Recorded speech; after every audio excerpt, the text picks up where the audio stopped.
Now, Joe, so what's missing here? If you say that Indonesia has a good child labor law, we prohibit children as young as 15 to work, but yet this persists and especially in industry which supports Indonesia economically, the tobacco industry.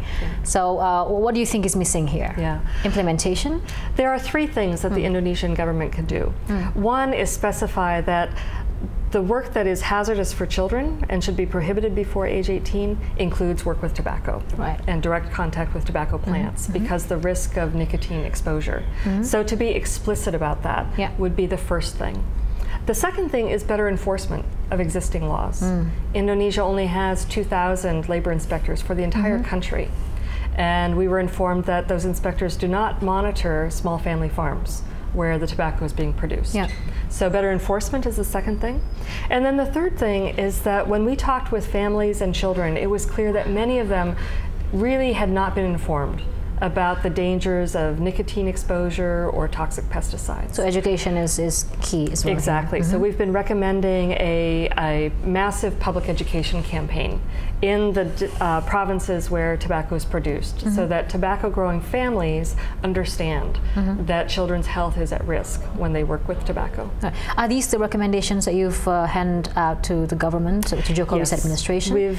We've included those recommendations in our report, and as we meet with the government ministries, we've been discussing these recommendations. And how did they respond to, how's the response from your coordination with the government so far? So far, we've been very pleased. We've met with the Ministry of Health, we've met with the Ministry of Women's Empowerment and Child Protection.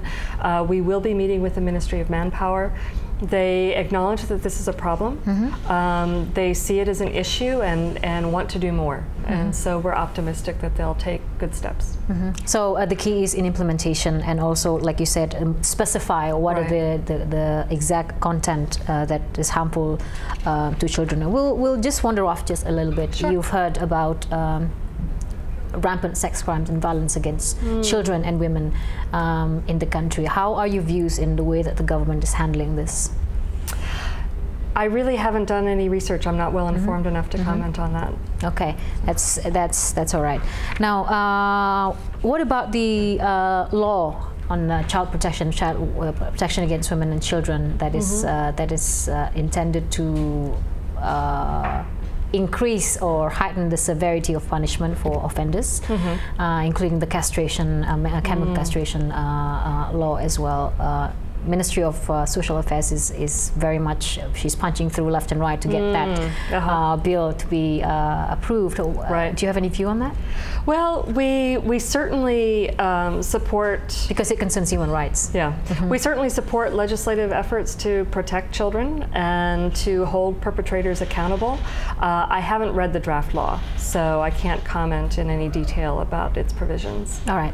So this report has been released, and as I understand, the media plays a very big and crucial role in making sure that the public is very aware of what is going on through this report as well, and how it will push legislation to the government to act on it. You mentioned about some very interesting concerns from the media, local and international. Can you share with us? Well, the media does play a very important role in our work. We rely on the media to share the information that we've researched, share our findings and recommendations, and help a broader audience learn about human rights issues, including child labor. And the media can also play an important role in pushing the companies, not only the government, but also the tobacco companies, to do more. And that's certainly one of our goals with this report as well. The media has been very interested in this report, and journalists who came to our press conference this morning had questions about how we conducted our research, about the state of knowledge on nicotine poisoning and the long-term effects on children. They wanted to know about work that we've done in other sectors of child labor. And you know, some asked also about the questions of culture and the fact that tobacco farming families in Indonesia, as well as in other countries, have used their children to help out for many, many, many years. The parents were the children, but parents before them working at the farm. And that's a really interesting question, is how do you change long-standing practices?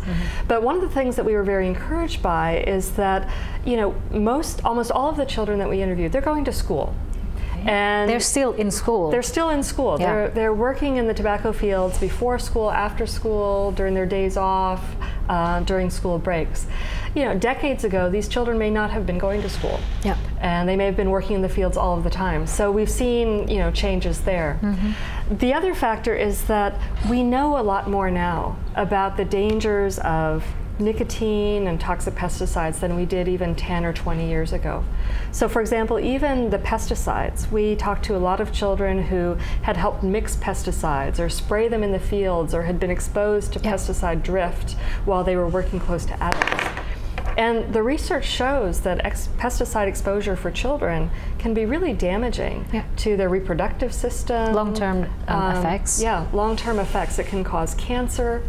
And if parents don't know, they may not see any reason to change their traditions. But we believe that when parents understand the risks of nicotine exposure and exposure to toxic pesticides, that those practices will change as well. A long time. Or can. All right, Joe, we're going to go for another short break. We'll come back on The Perspective.